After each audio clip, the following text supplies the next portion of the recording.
दर्शकों, हमारा शरीर एक मंदिर है जिसमें हमारी आत्मा निवास करती है। तो क्या हमारा कर्तव्य नहीं बनता कि इस मंदिर को हम और ज़्यादा स्वच्छ और स्वस्थ रखें? नमस्कार, आप सभी का स्वागत है पीएमसी हिंदी चैनल पर। मैं हूं आपके साथ अंशिका। तो इस मंदिर को स्वच्छ रखने की बात हम कर रहे हैं, यानी कि इस जो मंदिर है, हमारा जो शरीर है, इसको हेल्दी रखना। तो उसी के साथ हम जानते हैं कि आजकल लोगों में समस्या जो बढ़ती जा रही है, ओबेसिटी यानी कि मोटापा, जिससे लगभग काफ़ी सारे लोग पीड़ित हैं और इससे छुटकारा चाहते हैं। लेकिन आज के इस एपिसोड में हम जानेंगे कि क्या मोटापा आखिरकार बुरा है, और बुरा है तो क्यों है, और अगर बुरा है तो इससे फिर छुटकारा कैसे पाएं। तो उस पर चर्चा करने के लिए हमारे साथ मौजूद हैं डॉक्टर एस रंजन। उनका स्वागत करते हैं और उनसे जानते हैं इन सभी के बारे में। सर, आपका बहुत बहुत स्वागत है पीएमसी हिंदी चैनल पर। नमस्कार, धन्यवाद जी। सर, जो हम बात करने जा रहे हैं, ओबेसिटी के बारे में बात करने जा रहे हैं, इस पर मुझे आपसे बहुत सारे सवाल पूछने हैं क्योंकि हमारे व्यूअर्स के बहुत सारे सवाल हैं। तो ये जानना चाहूँगी सबसे पहले कि हम मोटापा कैसे समझें, कि मोटापा क्या है? देखिए, मोटापे को तो ज़्यादातर लोग आसानी से पहचान लेते हैं कि अगर उनकी बॉडी का वेट ज़्यादा है, बॉडी में फैट ज़्यादा है, बॉडी का शेप जो है वो प्रॉपर नहीं है, तो यहाँ पर हमें किसका इम्पोर्टेंस ज़्यादा है वो समझना है कि fat accumulation is most important. हाँ, बॉडी का वेट तो हमें रियली कंसर्न तो है, ना होना ही चाहिए। हमारी हाइट के अनुसार कितना बॉडी वेट हो ये सभी को पता होना चाहिए। बहुत आश्चर्य की बात होगी कि दुनिया में आधे से ज़्यादा लोगों को ये पता नहीं है कि उनके लिए राइट वेट क्या है और वो अपने नॉर्मल वेट रेंज में हैं कि नहीं पता। जब तक कोई समस्या हमारे शरीर में नहीं आती जिसके लिए हमें डॉक्टर के पास जाना पड़े, तब तक हम कंसर्न नहीं होते। ये ओबेसिटी, या हम इसको दूसरे अगर पॉजिटिव वर्ड्स के रूप में हम फोकस करें तो हमारा नॉर्मल वेट, हमारा फिटनेस लेवल, ये बहुत अंडररेटेड, अंडरस्टूड, मतलब हम इस पर फोकस करते ही नहीं कि इसका महत्व है। हम इस बात के लिए सजग हों, चिंतन करना शुरू करें, क्या मेरी बॉडी का फिटनेस लेवल ठीक है। ओबेसिटी का अगर हम अपोजिट बनाएंगे तो वो फिटनेस लेवल होगा। एम आई फिट, मैं फिट हूं कि नहीं हूं। तो बॉडी वेट, स्पेशली फैट के तरीके से, और अगर हम मेडिकल टर्म में जाएं तो फिर BMI, Robinson index, Broca's index. लेकिन इन सभी के लिए आपको थोड़ा पढ़ना पड़ेगा, या आपको किसी डाइटिशियन या न्यूट्रिशनिस्ट के पास या डॉक्टर के पास जाना होगा। आसानी तरीके से भी हम समझ सकते हैं कि हमारा एनर्जी लेवल, फिटनेस लेवल कैसा है। तो सर, जैसा कि आपने बताया कि मोटापा वो है जब हमारे शरीर में फैट ज़्यादा जमने लगता है। फैट बढ़ना यानी कि मोटापा होना। तो मोटापे को या फैट बढ़ने को बुरा क्यों माना जाता है? क्यों बुरा है मोटापा? हाँ, ये जानना चाहूंगी। बहुत अच्छा सवाल है। इसलिए बुरा है, देखिए, एक तो है कॉस्मेटिक इफेक्ट। जी। जो दुनिया में ज़्यादातर लोग अच्छा दिखना चाहते हैं ना, जब फोटो आता है तो मेरी फोटो अच्छी आनी चाहिए, है ना। तो फेस के लिए होते हैं, बालों के लिए होते हैं, लेकिन बॉडी के लिए भी होते हैं। अगर बॉडी पूरी तरह से कवर हो रही है तो कॉस्मेटिक इफेक्ट के लिए भी मोटापा नहीं होना चाहिए। दूसरा, हम जो हेल्थ पॉइंट ऑफ व्यू से, मेडिकल पॉइंट ऑफ व्यू से देखें तो दर्जनों ऐसी बीमारियां हैं जो मोटापे की वजह से उनके होने की संभावना बढ़ जाती है, और उसमें तो नंबर 1 है हार्ट डिजीज, हार्ट अटैक। हर एक रोग में, ब्लड प्रेशर का हो, कोलेस्ट्रॉल का हो, पीसीओडी का हो, एन नंबर ऑफ डिजीज जो है वो मोटापे की वजह से ज़्यादा होती है। अब लोगों को जॉइंट पेन होता है और सब बोलते हैं कि मेरे को जॉइंट पेन हो रहा है, क्या बताएं क्या करना है। जब मैं उनको देखता हूं, उनसे पूछता हूं, इनको तो मोटापे का रोग है, तो पहले मोटापा ठीक करना पड़ेगा। बिना मोटापा ठीक किए आपका आर्थराइटिस कैसे ठीक होगा। तो हम मोटापे को कंसिडर करते ही नहीं कि ये भी एक बीमारी है, और सिर्फ दूसरे हेल्थ कंडीशंस के लिए कंसर्न होते हैं।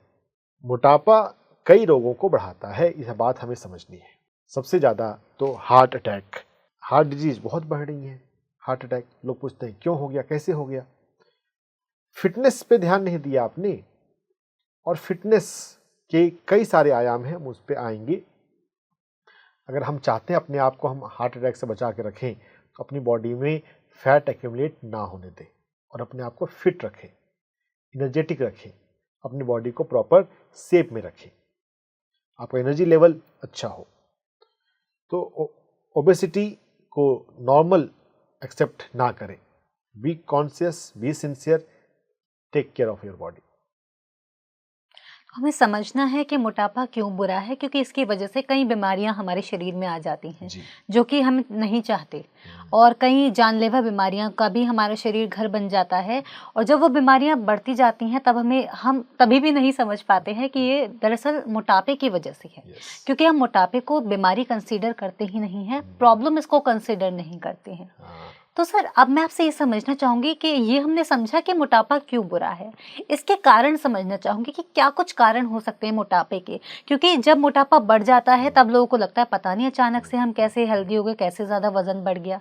तब लोग सोचते हैं, उससे पहले नहीं समझ में आता है। तो कैसे समझे कि मतलब क्या कारण हो सकते हैं इसके? बहुत अच्छा सवाल है। इसको ना हम एक एक लेयर में खोलेंगे।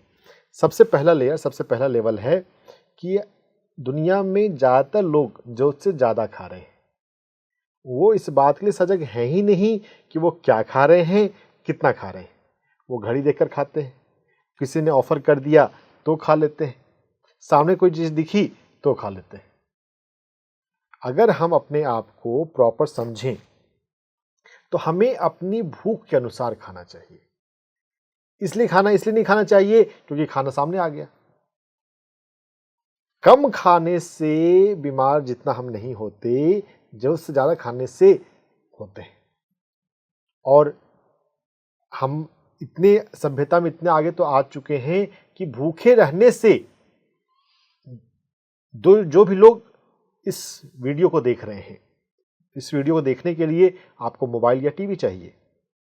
तो आपके जीवन में भूखमरी की समस्या, अंडर न्यूट्रिशन की समस्या तो नहीं रही होगी। हाँ, कुछ जगह पे, कुछ स्लम्स में, कुछ बीपीएल, बिलो पॉवर्टी लाइन में ऐसी समस्या हो सकती है, लेकिन मिडिल क्लास में तो भूख की समस्या नहीं है। खाना नहीं मिले वो समस्या तो नहीं है, लेकिन हम राइट वे में, राइट तरीके से नहीं खा रहे हैं, हम जो से ज्यादा खा रहे हैं। तो easy availability of food and over eating, और हमारे कल्चर में भी अधिक खिलाने को प्यार समझा जाता है। अगर बच्चा बाहर से खाकर आया और बोले कि आज खाने का मन नहीं है, माँ को लगता है कि क्यों नहीं खा रहा है, कुछ तो खा लो, थोड़ा सा खाकर ही सो। तो हमारे यहाँ भोजन को देना ही प्रेम समझा जाता है। तो हमें यह सोचना होगा कि हम क्या खा रहे हैं, कितना खा रहे हैं। Eat as per the need, अपने शरीर की जरूरतों को समझते हुए भोजन करें। यह एक बड़ा कारण है ओवर ईटिंग, जो ओबेसिटी लाता है। तो सर, ये तो रही बात कि हम ओवर ईटिंग करते हैं, तो ओवर ईटिंग भी क्यों करते हैं? इसके पीछे का क्या साइकोलॉजिकल रीजन हो सकता है? हाँ, देखिए, ओवर ईटिंग क्यों करते हैं, इसके पीछे ना हमें थोड़ा सा अपनी ह्यूमन सिविलाइजेशन को देखना, समझना होगा कि पहले हमारे यहाँ बहुत बार अकाल पड़ता रहा, खाने को नहीं मिलता था। तो हमारी बॉडी में सेलुलर मेमोरीज होती हैं, जो भी अनुभव से हम गुजर चुके वो मेमोरीज हमारे जीवन में है, हमारी बॉडी में है। तो body has tendency to over eat to compensate those moments of starvation. जब खाना अगर नहीं मिला, अगर अकाल पड़ा, खाने को नहीं मिल रहा है, तो बॉडी कैसे सर्वाइव करेगी? तो बॉडी को दिक्कत होती थी। तो अब उस दिक्कत को वो फेस कर सके, इसलिए वो टेंडेंसी है कि वो स्टोर कर लेती है, ताकि अगर भूखमरी आए, अकाल पड़े। अकाल तो अब पड़ते नहीं, पिछले 3 डेकेड से भारत देश में तो अकाल नहीं पड़ा है। और जितना हम डेवलप्ड होते जा रहे हैं, ये सिचुएशन अब नहीं आएगी। लेकिन फिर भी हम अननोइंगली, हमारी बॉडी में वो टेंडेंसी है कि हम जब होता है तो ज़्यादा से ज़्यादा खा के अपने स्टोर करना चाहते हैं। तो जो फैट है, basically it is storage for the future. हम बैंक में पैसा जमा करते हैं, बॉडी हमारी अपने शरीर में फ्यूचर के लिए इन्वेस्टमेंट करती है फैट के रूप में। तो investment is good, but this investment body level पे, ये जो फैट का इन्वेस्टमेंट है, ये तो अच्छा दूसरी कई बीमारियों को ले आता है जी। तो हमें यह बात समझनी है कि हम जो भोजन कर रहे हैं, जो हमारी जो भूख लगती है और उसका जब हम खाने लग जाते हैं, तो हमें अपने स्टमक को फील करने की जरूरत है ना।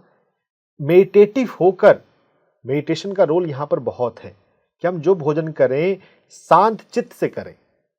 अगर हम मोबाइल देखते हुए, बातें करते हुए अगर हम भोजन कर रहे हैं तो ज़रूरत से ज़्यादा भोजन शरीर में जाएगा ही। हम अपनी ज़रूरत के अनुसार से, अगर बॉडी से अगर आता है नो कि हाँ बस अब रुक जाना चाहिए, फिर आप रुक ही जाएं। प्रेशर में आके फिर ना खा लें कि हाँ सामने वाले ने कहा कि अरे प्यार से खा लो, फिर खा लेते हैं। और खा लें तो फिर तो बॉडी के लिए बॉडी को फैट जमा करना पड़ेगा। तो हाँ, एक तो हमें सोसाइटी में भी ये सब बात समझने की जरूरत है कि भोजन के माध्यम से ही प्रेम को व्यक्त ना करें। अगर जब सामने वाला व्यक्ति बोलता है ना, तो एक ना पे रुक जाना चाहिए। लेकिन ये मेरा व्यक्तिगत अनुभव भी है, क्योंकि मैं ट्रैवल बहुत करता हूं, तो 2 बार 3 बार ना बोलने के बाद ही सामने वाला व्यक्ति रुकता है। एक बार में तो वो फिर से इंसिस्टेंस आता है कि नहीं, एक रोटी और, नहीं थोड़ा सा और, नहीं तो ये सब्जी और, अरे ये बहुत अच्छा है। अब अच्छा टेस्ट अलग अलग लोगों के लिए अलग अलग चीज़ अच्छी लगती है, टेस्ट लगती है। जब हमारे सामने खाने को सब कुछ है तो कोई ज़रूरी नहीं है कि हम हर एक आइटम को ही खाएं। जो हमें अच्छा लगा है हम उसे प्यार से खाएं। जो भोजन करना है वो प्रेम से भोजन करना है। हमारे शरीर के लिए जो न्यूट्रिशन है, हमें आध्यात्मिक रूप से इस बात को समझना पड़ेगा, फिजिकल फूड नहीं है। उस फिजिकल फूड में प्राण ऊर्जा है, और उस प्राण ऊर्जा से भी ज़्यादा बड़ा प्रेम है। अगर हम प्रेम से भोजन करते हैं, अगर सामने वाला व्यक्ति प्रेम से भोजन कराता है, तो कम क्वांटिटी भी आपको एक अच्छा सेटिस्फैक्शन दे सकता है। लेकिन अगर आप प्रेम विहीन भोजन करें, आप किसी जॉइंट पर, किसी ढाबे में भोजन कर रहे हैं, अगर आप अपने घर में फैमिली मेंबर के द्वारा, माँ के द्वारा, वाइफ के द्वारा बनाया हुआ भोजन ले रहे हैं, सेम क्वांटिटी ऑफ फूड का जो फीलिंग लेवल है, जो सेटिस्फैक्शन लेवल है, जो न्यूट्रिशन लेवल है, वो डिफरेंट होगा। अब यहाँ पे जो न्यूट्रिशन की बात हम मेडिकली करते हैं वो तो चेक नहीं हो पाएगा, क्योंकि मेडिकली चेक करने जाएंगे तो कैलोरी दोनों फूड में जितना, अगर 250 ग्राम अगर चावल है तो दोनों की कैलोरीज लेवल तो सेम होगी। लेकिन बात यह समझिए कि सिर्फ कैलोरीज आर नॉट एवरीथिंग। यहां पर वाइब्रेशन, हमें वाइब्रेशन पर फोकस करना है, हमें प्रेम पर फोकस करना है। सामने वाला व्यक्ति जहां पर हमें प्रेम पूर्वक भोजन मिल सके, हमें उस जगह पे जाना है। तो यहां पर तो मैं व्यक्तिगत रूप से आई अवॉइड ईटिंग आउटसाइड, क्योंकि सिर्फ खाना उद्देश्य नहीं है, सिर्फ अपने स्टमक को फिल कर लेना उद्देश्य नहीं है। जहां पर पीसफुल, जहां पर मिल सके, वो बहुत इंपॉर्टेंट है। Eat as per the need, अपनी शरीर की जरूरतों के अनुसार खाएं। और वाइब्रेशन जो नॉन फिजिकल एस्पेक्ट है, हम आध्यात्मिक चैनल हैं, अध्यात्म फोकस है, सिर्फ जो स्थूल है सिर्फ उस पर फोकस ना करें, उसका जो बारीकियां हैं उस पर फोकस करें। होशपूर्वक खाएं, ओवर ईटिंग से बचें, ओवर ईटिंग ना करें। ओवर ईटिंग हो जाती है तो फिर मोटापा आता है, हमारा फिटनेस लेवल खत्म हो जाता है। तो सर, जैसे कि आपने बताया कि हमें ओवर ईटिंग से बचना चाहिए, लेकिन कई डॉक्टर्स बोलते हैं कि आपको 2-2 घंटे के बाद में खाना चाहिए, हर 2 घंटे बाद आपको कुछ ना कुछ खाना चाहिए, कोई फ्रूट ले सकते हैं या कुछ भी खा सकते हैं। तो फिर इससे कैसे बचें, या फिर इसका क्या इम्पैक्ट पड़ता है? देखिए, डॉक्टर कहते हैं 2-2 घंटे पे खाने, ये तो डिपेंड करता है, हर कंडीशन में नहीं कहते जी। हाँ, डायबिटीज में वैसे डायबिटीज जिनकी ग्लूकोज लेवल डिप हो जाता है, कम रहता है, जिनको चक्कर आता है, वैसे डायबिटिक्स जिनको चक्कर आ जाता है, जिनके शुगर लेवल कम हो जाते हैं, मेजर करेंगे। जब कभी किसी डायबिटीज के पर्सन को या किसी भी पर्सन को अगर चक्कर आ रहे हैं तो उसका शुगर लेवल मेजर किया जाता है। अगर वो 100 से नीचे होता है तब है कि शायद इसके शरीर में ग्लूकोज लेवल कम हो गया, इसलिए ये प्रॉब्लम आई। तो वो 2-2 घंटे पर वैसा उसको खाया जा सकता है। लेकिन यहाँ पे भी समझना पड़ेगा, ये जो फास्टिंग और इंटरमिटेंट फास्टिंग है, ये डायबिटीज़ के लिए भी प्लान किया जाता है। लेकिन हाँ, फिर आपको उस फील्ड के एक्सपर्ट के सुपरविज़न में, उनके साथ आपको ये चीज़ करना चाहिए।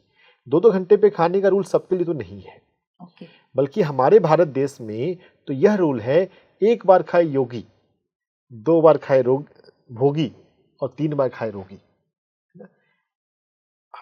तो योगी, चलिए ठीक है, योगी बनना सबकी चाहत नहीं होती है। हमारे दर्शक में से कुछ तो जो ध्यान में आ रहे हों वो योग की दिशा में आगे बढ़ना चाहेंगे। तो 1 बार खाए योगी, अगर हम 1 बार भी अच्छा भोजन कर लेते हैं तो वो पर्याप्त है। कोई 2 बार भोजन करना कंपल्सरी नहीं है, चलिए 2 बार भी कर ले। 2 बार खाए भोगी, जो भोग करता है, जो भोग के लिए जीवन जी रहा है, और 3 बार खाए रोगी। तो ये हमें ध्यान रखना है, 3 बार खाने को रोग बना दिया गया है, बताया गया है हमारे यहाँ परंपरागत जो विस्डम है, लेकिन मेडिकल में इसका कोई बेस नहीं है। तो इसीलिए न्यूट्रिशन में और किस तरह से भोजन करना चाहिए, इसमें अलग अलग धारणाएं आ जाती है।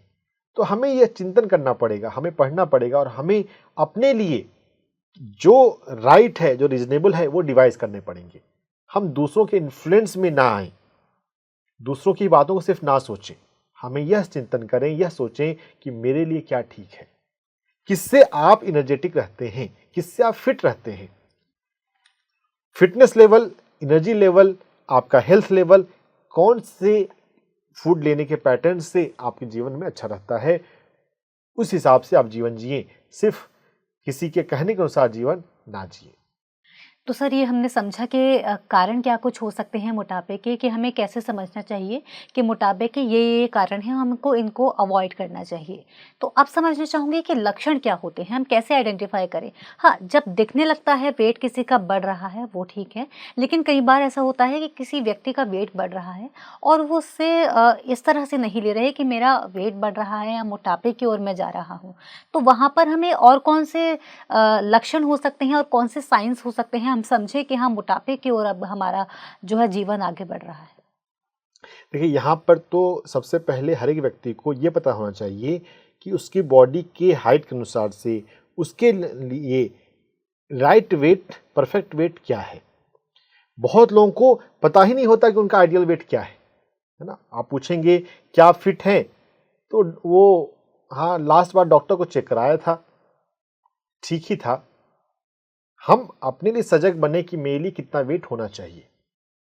तो यहाँ पर 2-3 फार्मूला चलते हैं। BMI, बॉडी मास इंडेक्स, थोड़ा ज़्यादा पॉपुलर है, लेकिन BMI से भी बेहतर होता है रॉबिन्सन इंडेक्स और ब्रोकाज इंडेक्स। टेक्निकल चीज़ों में मैं उतना नहीं जाऊँगा, हम बस आप खुद से पता करके रखिए कि आपके लिए आइडियल वेट, परफेक्ट वेट क्या है। कोशिश करें कि आप उस अपने वेट की रेंज में रहें।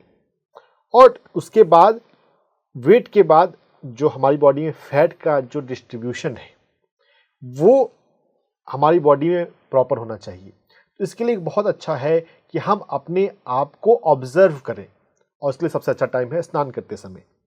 स्नान करते समय मिरर में, अगर हो सके फुल बॉडी मिरर अपने बाथरूम में रखें और अपने आप को देखें। आपको खुद पता चल जाएगा कि आपकी बॉडी फिट है कि नहीं है।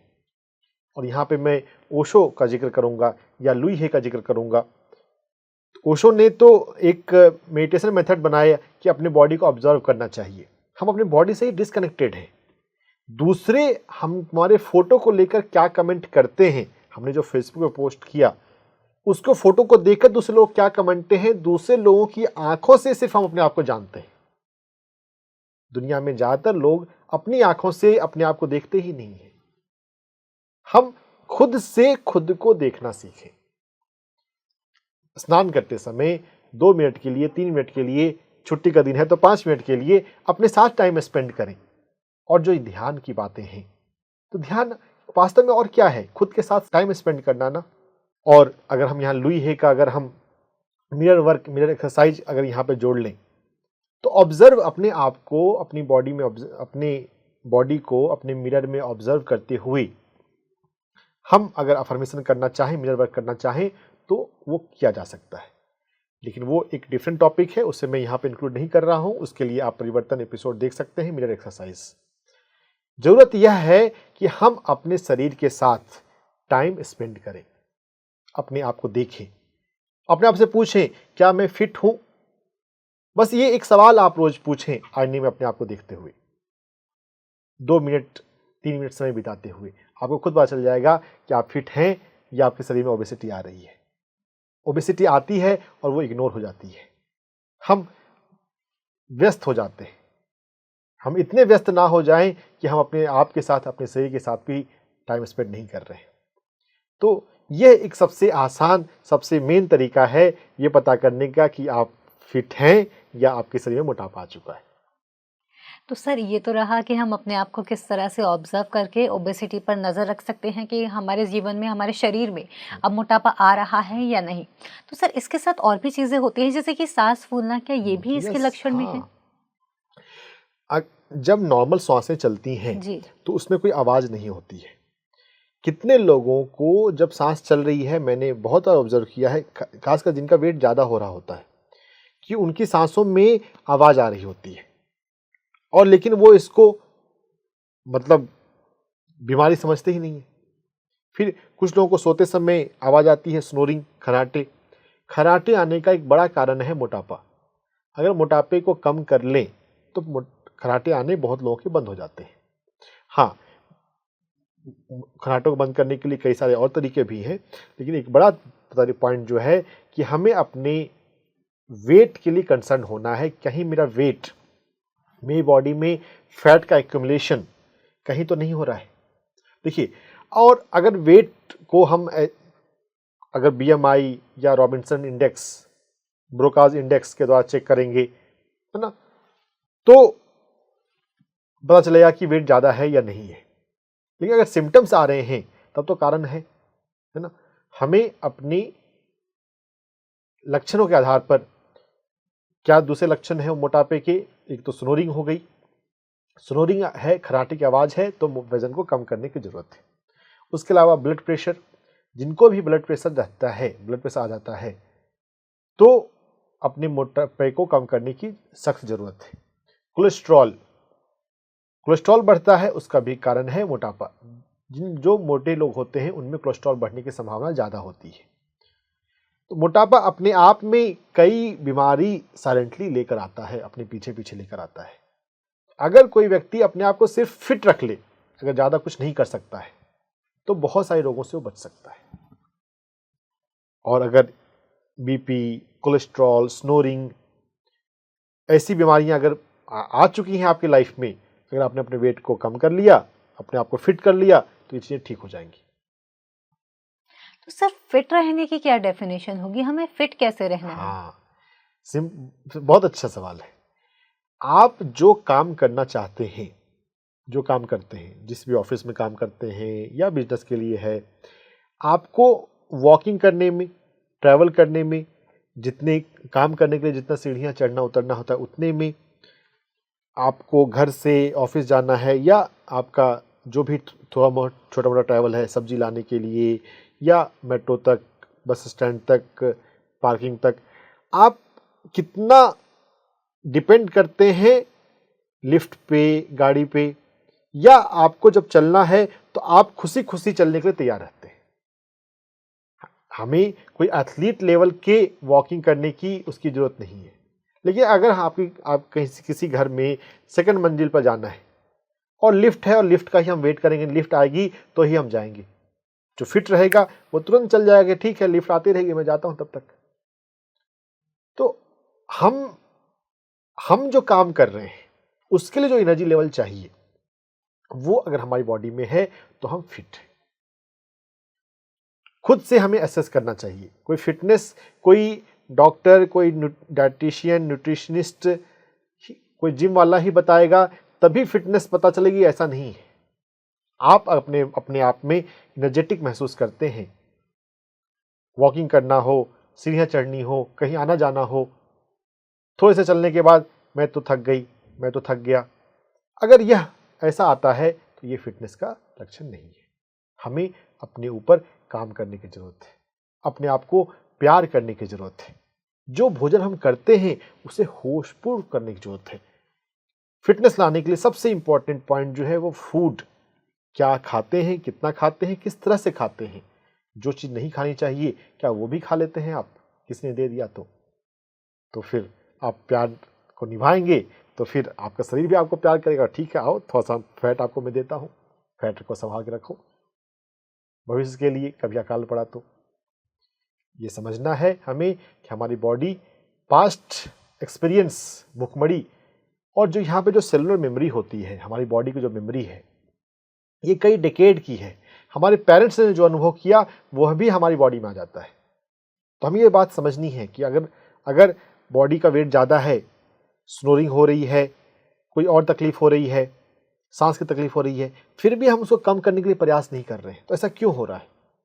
क्योंकि हमने अपने पास्ट एक्सपीरियंस के बेसिस पर उसको एक्सेप्ट कर लिया है कि इतना फैट तो बॉडी में, it's okay. It's not okay. Fat deposit in the body is not okay. आपको अपने शरीर से प्यार करना चाहिए। शरीर आत्मा का मंदिर है। जो काम आप करते हैं उस काम को करने में आप इनर्जेटिक रहें, फिट रहें। उसमें आपको थकान, उसमें आपको कमजोरी, उसमें जल्दी में थकान के कारण सिर्फ गुजारना कि आज इतना मेरी वॉकिंग हो गई, अब मुझसे और नहीं हो सकता, तो ये फिटनेस के नहीं होने का लक्षण है। सर, जैसे कि आपने बताया कि सांस फूलना और भी कई समस्याएं हैं, लेकिन इनको हम छोटे लेवल पे समझें और इसी से संबंधित क्या बड़ी समस्या है, जैसे कि आपने जिक्र किया था स्टार्टिंग में हार्ट अटैक का, और अभी हार्ट अटैक के केस लगातार इतने बढ़ते जा रहे हैं। हर स्टेट में डेली इतने केसेस आ रहे हैं कि हार्ट अटैक से इतनी मृत्यु हो गई, हार्ट अटैक से इतनी मृत्यु हो गई। तो इसके अलावा और भी मेडिकल कंडीशंस होती हैं क्या जो मोटापे की वजह से आती है? बिल्कुल। देखिए, हमारी बॉडी में अगर एक्सेस फैट एक्यूमुलेटेड है तो उसकी वजह से हमारे बोन्स पे, खासकर जॉइंट्स पर लोड पड़ता है। तो बहुत सारी हमारी हड्डियों की समस्या, हमारे जॉइंट की समस्या, बैक पेन, नी पेन, उसमें भी बॉडी वेट का रोल होता है। तो अगर कभी भी कोई भी रोग से अगर कोई व्यक्ति आता है मेरे पास, तो मैं एक चेक करता हूँ क्या कि इसका बॉडी वेट नॉर्मल है या ज़्यादा है। अगर बॉडी वेट ज़्यादा है तो उसके बैक पेन का इलाज करने के साथ या करने के अलावा बॉडी वेट को कम करना बहुत ज़रूरी है। क्योंकि अगर बॉडी वेट ज़्यादा है तो आप बैक के लिए आप कितना भी अच्छा उसका घुटना कर दो, लोग नी पेन हो रहा होता है और नी रिप्लेसमेंट के लिए जाते हैं। बिना बॉडी वेट को नॉर्मल किए अगर आपने नी पर काम किया, वो टेम्पररी है, क्योंकि फिर तो समस्या तो फिर से आ जाएगी। तो हमें सजग होने की ज़रूरत है कि हमारा बोन हेल्थ, हमारे जॉइंट्स का हेल्थ भी, उस पर भी बॉडी वेट का, बॉडी फैट का प्रभाव पड़ता है। बहुत सारे हेल्थ कंडीशंस हैं। वेरिकोज वेन जो शरीर में होते हैं, मोटापा है तो उसकी संभावना ज़्यादा होती है। दुबले पतले लोगों में वेरिकोज वेन की समस्या उतनी नहीं होती जितने मोटे लोगों में होती है। अगर मोटापे को कंट्रोल रखेंगे तो वेरिकोज वेन की समस्या जो है वो कॉम्प्लिकेटेड या तो नहीं रहेगी या कॉम्प्लिकेटेड नहीं होगी। सर, जो आपने बोला वेरिकोज वेन, ये क्या है? अगर जो, जैसे कि मुझे इस बारे में नहीं पता है और हमारे कुछ व्यूअर्स होंगे उनके भी दिमाग में सवाल आया होगा कि ये क्या है? वेरिकोज वेन में क्या होता है कि हमारे पैर में, जो हमारे शरीर में दो तरह की खून की नलियां होती हैं, आर्टरीज और वेन। आर्टरीज जब हृदय कहीं पे दूर में खून भेजता है तो आर्टरीज के माध्यम से खून जाती है, लेकिन जो लौटने वाला खून है वो वेन्स के माध्यम से आता है। तो पैरों में जो पैरों के जो वेन्स हैं वो ठीक से काम नहीं कर रही होती हैं, तो जो खून का जो वापस लौटना है वो स्लो हो जाता है। तो इसी कारण से पैर में जो खून की जो नसें हैं वो दिखने लग जाती हैं, और फिर उससे पैर में दर्द होना शुरू हो जाता है। कितने बार पैर मोटे हो जाते हैं और फिर खून वापस नहीं लौट रहा है, तो फिर अल्टीमेटली हार्ट जो है उसके पास खून का जो वॉल्यूम है वो कम रहेगा, तो फिर उसको उसके पंपिंग में और उसके लॉन्ग टर्म पे भी उसका प्रभाव पड़ता है। तो पैर में जो खून की नलियां हैं वो परमानेंट हो जाती हैं और उनमें दर्द होता है और कई बार पैर मोटे भी हो जाते हैं। ओके, तो इस तरह की मेडिकल कंडीशन सामने आती हैं जब हम ओबेसिटी पर ध्यान नहीं देते हैं, या ये समझते हैं कि ओबेसिटी तो ओबेसिटी मतलब ये कोई बीमारी ही नहीं है। और जैसे कि आपने जिक्र किया कि कई बार जो हड्डियों की समस्या होती है, जैसे कि लोगों को अर्थराइटिस की समस्या लगती है, जॉइंट्स में प्रॉब्लम है, लेकिन वहाँ पर हम मोटापे को कंसीडर ही नहीं कर रहे हैं। जो हमारे जोड़ों की क्षमता है वेट उठाने की, अगर उससे ज़्यादा वेट हमारा हो जाएगा तो उनको मूवमेंट करने में, चलने फिरने में दिक्कत आएगी, क्योंकि हर किसी की एक क्षमता होती है।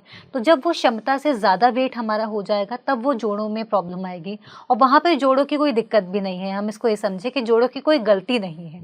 हमें वहाँ पर देखना है कि जो हमारा वेट बढ़ रहा है, हमारी ये गलती है कि हमने अपने वेट को हम अंडर एस्टिमेट कर रहे हैं कि वेट का ऐसा कुछ रोल उसमें नहीं है। तो हमें यहाँ पर भी वेट को ध्यान रखने की ज़रूरत है और वेट पर काम करने की ज़रूरत है। एक हेल्दी हमें अपने शरीर को बनाने की ज़रूरत है।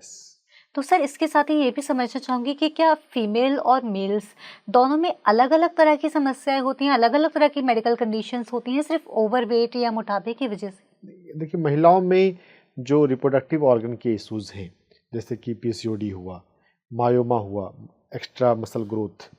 तो कोई भी सिस्ट है या कोई भी जो एक्सेस डिपॉजिट हो जाते हैं, तो महिलाओं में रिप्रोडक्टिव ऑर्गन्स, रिप्रोडक्टिव सिस्टम के कुछ डिजीजेज होते हैं, तो इनमें मोटापे का भी रोल होता है।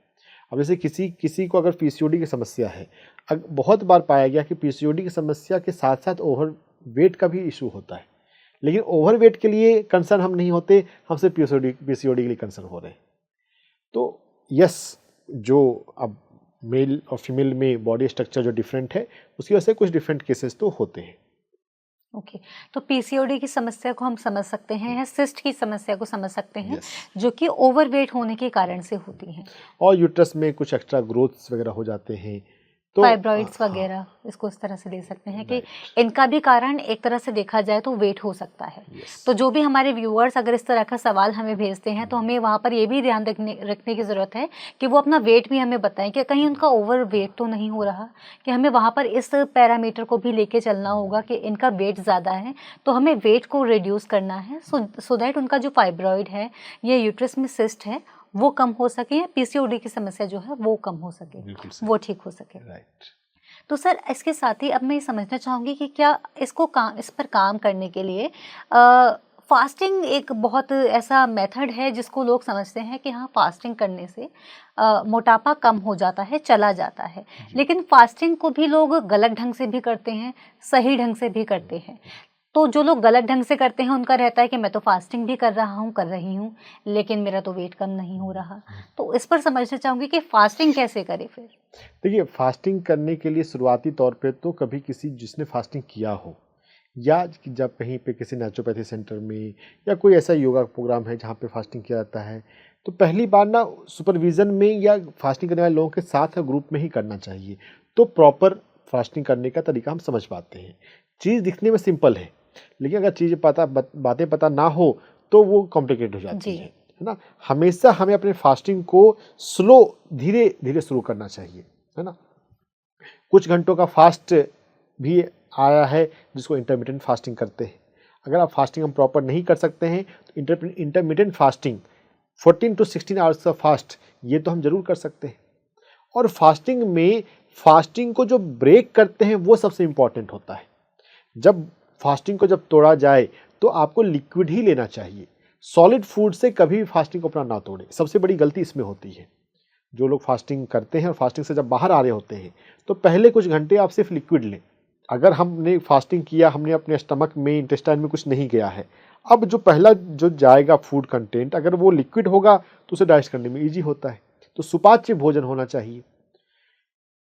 योग में संख प्रक्षालन की क्रिया होती है, तो उसके बाद खिचड़ी खाने पर फोकस किया जाता है। जो इजी पच जाए वो फूड, लिक्विड फूड हमें फास्टिंग के बाद लेना चाहिए। फास्टिंग में इन बातों का ध्यान रखना है। जो इंटरमिटेंट फास्टिंग है वो जैन की परंपराओं में काफ़ी लोग करते भी हैं, सूर्यास्त के बाद भोजन नहीं करते हैं। ये एक बहुत हेल्दी पैटर्न है, हमें इसको लाइफ में अपनाना चाहिए। फास्टिंग करने का अगर विल पावर हमारे पास नहीं है कि सुबह से शाम तक 24 घंटे का फास्ट, 48 घंटे का फास्ट हम कैसे रखेंगे, तो आप 16 घंटे का इंटरमीडिएट फास्ट तो कर सकते हैं। रात के समय हम भोजन ना करें। थोड़ा सा भूख को थोड़ा हम टॉलरेट करना सीखें।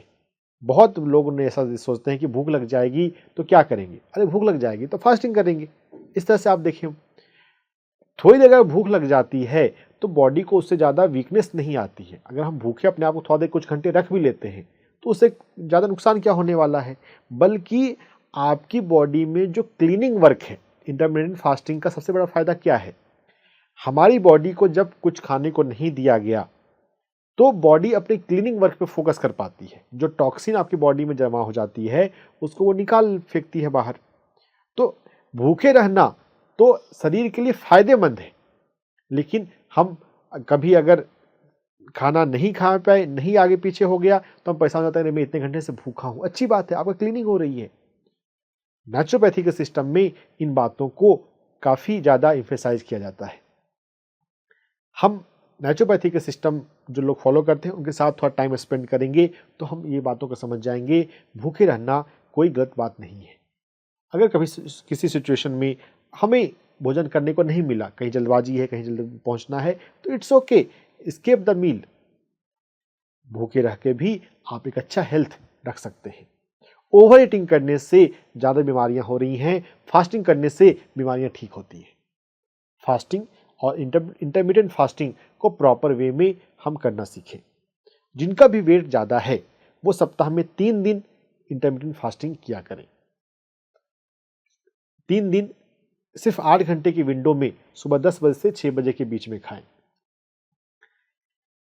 8 घंटे में क्या खाना है वह तो बात समझना सीखना इंपॉर्टेंट है ही, लेकिन ज़्यादा बड़ी बात है कि हमें 16 घंटे कुछ नहीं खाना है। सर, यहाँ पर जो आपने बोला कि जो 16 घंटे का जो विंडो है उसमें हमें कुछ नहीं खाना, तो वहाँ पर क्या हम जूस का सेवन कर सकते हैं? जूस का या पानी तो ले सकते हैं? हाँ, पानी ले सकते हैं। देखिए, अगर हमने जूस लिया तो फास्टिंग फिर वो नहीं हुई। ओके। हाँ, अगर हम अभी फास्टिंग करने के लिए अभी मेंटली प्रिपेयर नहीं है जी। तो हम अपने आप को तैयार कर सकते हैं कि अभी हम तैयारी कर रहे हैं। अभी भूखे पेट रहना नहीं आता, लेकिन फिर वो फास्टिंग नहीं होगी। फिर वो अगर इंटरमीडिएट फास्टिंग की क्राइटेरिया में हम इसे रख रहे हैं तो हमें जूस भी नहीं लेना है। हाँ, पानी तो प्यास लगती है और पानी तो डिटॉक्स करने के लिए, क्लीनिंग करने के लिए भी काम आती है, तो पानी इज ओके। कोई लिक्विड, कोई जूस, कुछ भी खाने की चीजें, हम कोई प्रलोभन में आ जाते हैं कि कोई किसी का बर्थडे आ गया तो अब तो आज तो 12 बजे केक थोड़ा सा खा लें, या कुछ और कोई ओकेजन है तो फिर उसको फास्टिंग में काउंट ना करें कि हाँ फिर नॉर्मल डे रहा हमारा। सप्ताह में 3 दिन फास्टिंग, इंटरमीडिएट फास्टिंग करना चाहिए जिनको भी लगता है कि उनके शरीर में ओबेसिटी आ रही है। ओके, तो ओबेसिटी को हराने के लिए हम फास्टिंग का उपयोग कर सकते हैं, जो कि सबसे ज़्यादा बढ़िया तरीका हम समझ सकते हैं। हाँ। क्योंकि हमारे वेदों में भी फास्टिंग का महत्व बताया गया है।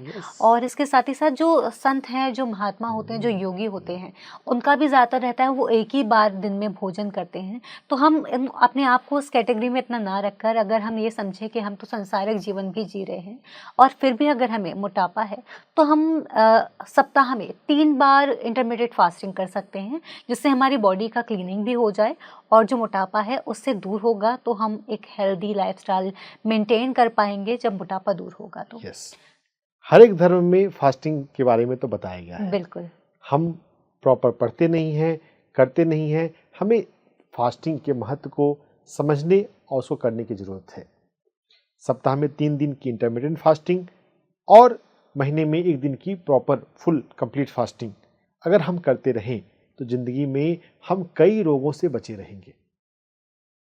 जो भी लोग कंसर्न होते हैं कि मुझे लाइफ में हार्ट अटैक, हार्ट की बीमारी नहीं चाहिए, उन लोगों के लिए एक बहुत इजी फार्मूला है सप्ताह में 3 दिन की इंटरमीडिएट फास्टिंग और महीने में 1 प्रॉपर फास्टिंग। और जो नवरात्रा जाते हैं, जो लोग कर सकें, जब अगर आप 1 दिन की फास्टिंग कर लेते हैं तो आपको फिर हिम्मत मिल जाती है कि आप लंबी 3 दिन की फास्टिंग, 1 वीक की फास्टिंग, 9 डेज की फास्टिंग भी कर सकते हैं। फास्टिंग करनी चाहिए, it's highly recommended. Thank you so much sir, जो आपने बताया कि हम किस तरह से फास्टिंग के द्वारा मोटापे को भगा सकते हैं, दूर अपने आप से भगा सकते हैं, जिससे कि हम हेल्दी रह सकें। तो उसके साथ ही सर अब आध्यात्मिक उस पर जानना चाहूँगी मैं कि आध्यात्मिक ढंग से हम कैसे इस पर काम करें। जैसे कि आप एक्यूप्रेशर के माध्यम से हमें बताते हैं, कलर थेरेपी के माध्यम से, और कई प्रक्रियाएँ हैं जिनके माध्यम से आप हमें बताते हैं। तो उसके बारे में समझना चाहूँगी कि आप आध्यात्मिक ढंग से थोड़ा सा बताइए कि हम कैसे ओबेसिटी से दूर हों।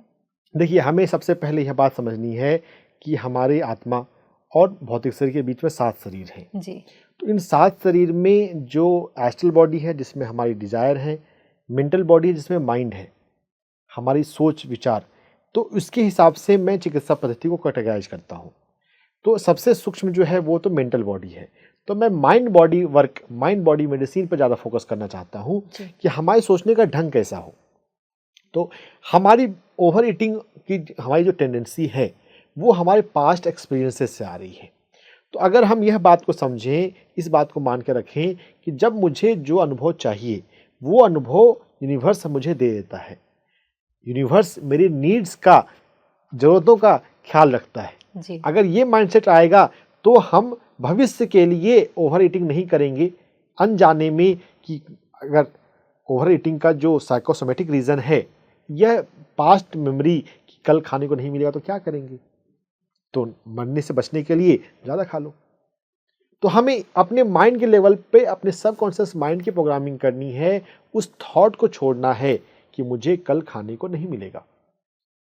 तो यहाँ पे पॉजिटिव अफर्मेशन, पॉजिटिव कंसेप्ट यह है, यूनिवर्स मेरी ज़रूरतों का हमेशा ख्याल रखता है।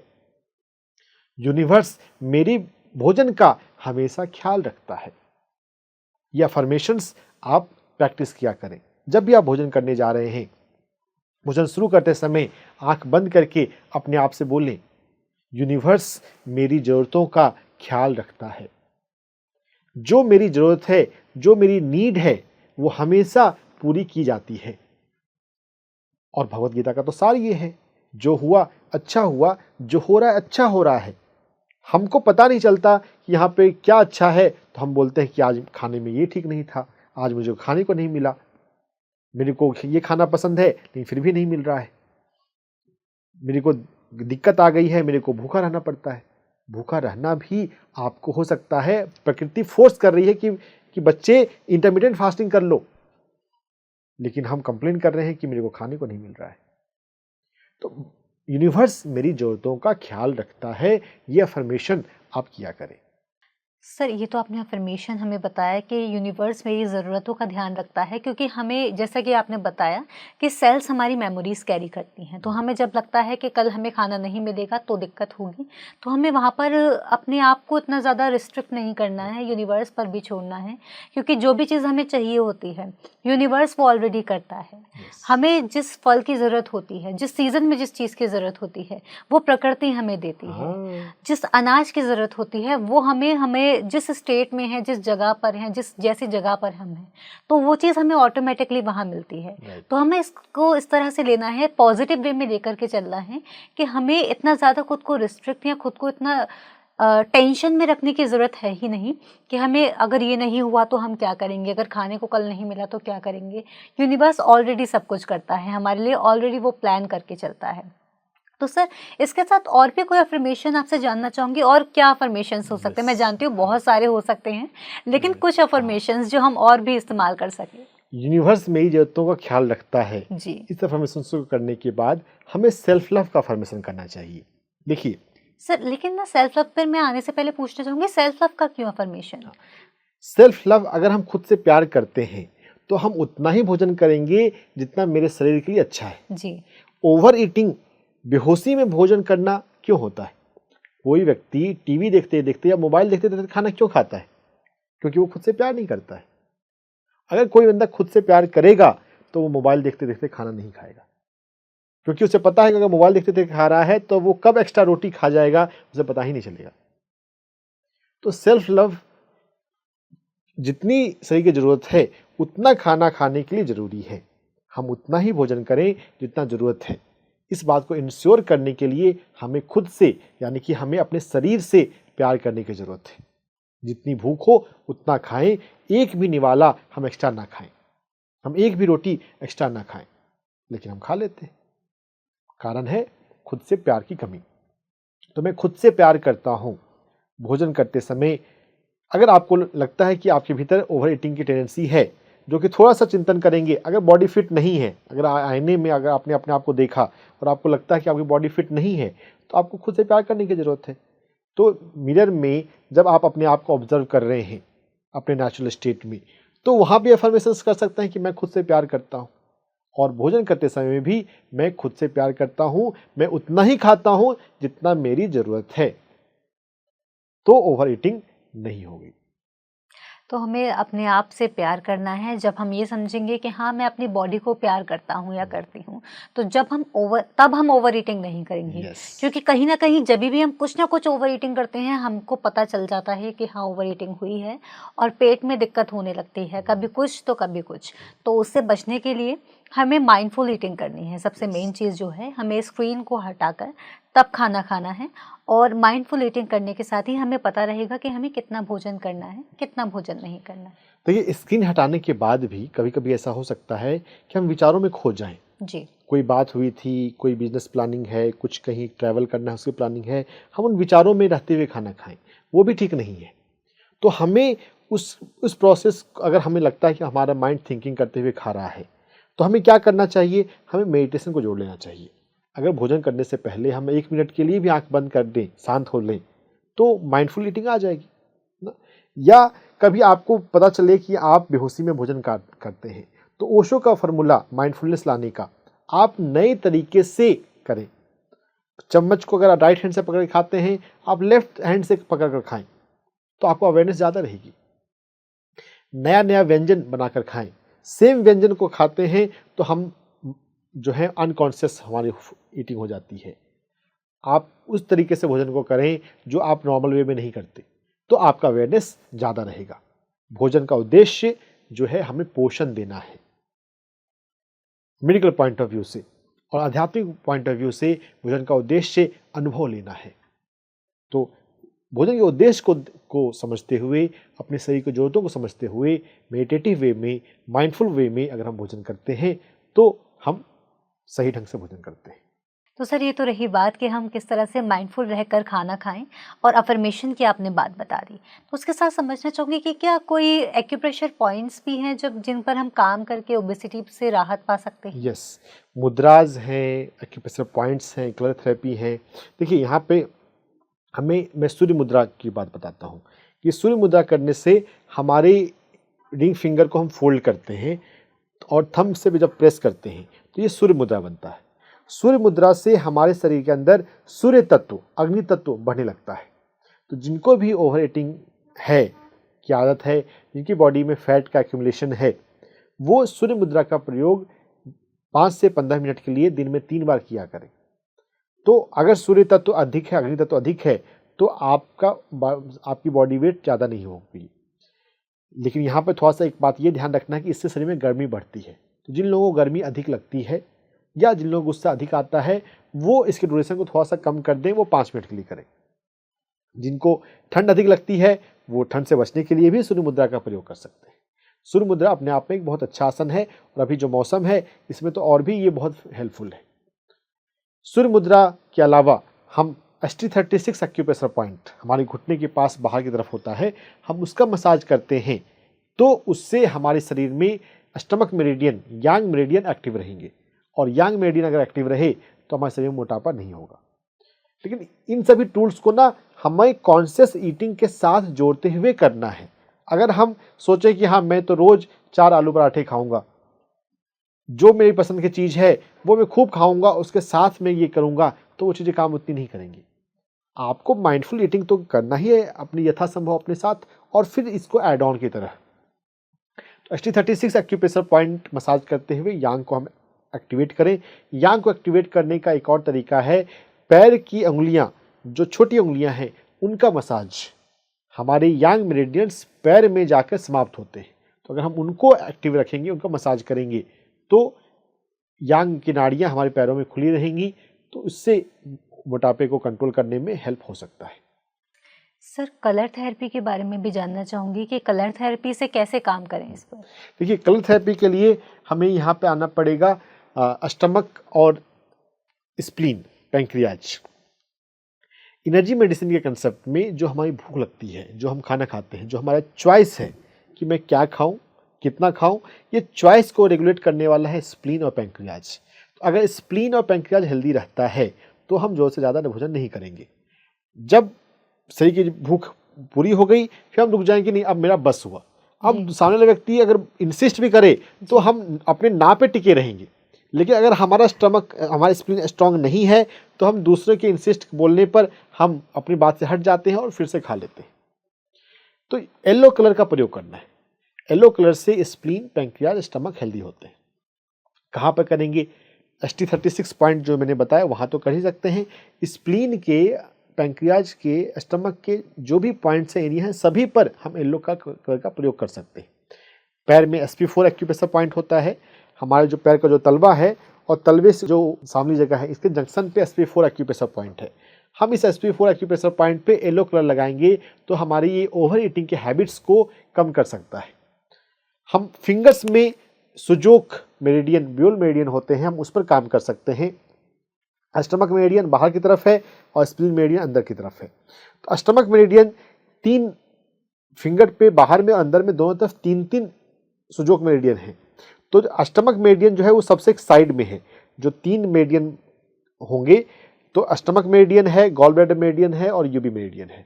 हमें स्टमक मेरिडियन को हम उनको येलो कलर कर सकते हैं। तो येलो कलर जो है वो हेल्दी बनाने के लिए आ जाएगा।